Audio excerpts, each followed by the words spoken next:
ದರ್ಶನ್ಗೆ ಸರಿಯಾದ ಶಿಕ್ಷೆ ಕೊಟ್ರೆ ನನ್ನ ಮಗನ ಆತ್ಮಕ್ಕೆ ಶಾಂತಿ. ಇಷ್ಟು ಕ್ರೂರವಾಗಿ ಯಾಕೆ ಕೊಲೆ? ಅವರಿಗೆ ಹೆಂಡತಿ ಮಕ್ಕಳಿಲ್ವಾ? ನಟ ಅಂತ ಅವರನ್ನ ಹೇಗೆ ಹೇಳೋದು? ಮನುಷ್ಯತ್ವ ಇಲ್ಲದ ನಟ. ಪತಿ ರೇಣುಕಾಸ್ವಾಮಿ ನೆನೆದು ಪತ್ನಿ ಕಣ್ಣೀರು.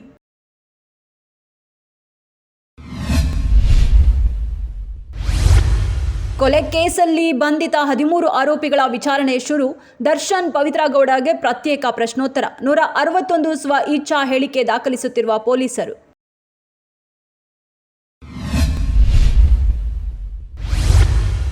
ರಿಮ್ಯಾಂಡ್ ಅಪ್ಲಿಕೇಶನ್ ಸಿದ್ಧಪಡಿಸಿದ ಕಾಮಾಕ್ಷಿಪಾಳ್ಯ ಪೊಲೀಸರು. ಕೊಲೆ ಸಂಬಂಧ 9 ಅಂಶಗಳ ಪ್ರಸ್ತಾಪ. ಪವಿತ್ರ ಗೌಡ ಮಾತು ಕೇಳಿ ಓರ್ವ ವ್ಯಕ್ತಿಯ ಕೊಲೆ ಅಂತ ಸ್ಪಷ್ಟವಾಗಿ ಉಲ್ಲೇಖ.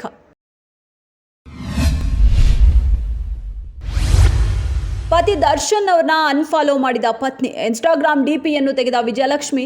ಕೇಸ್ ದಾಖಲಾಗುತ್ತಲೇ ಅಂತರ ಕಾಯ್ದುಕೊಂಡ್ರ? ಹತ್ತಾರು ಚರ್ಚೆ ಶುರು.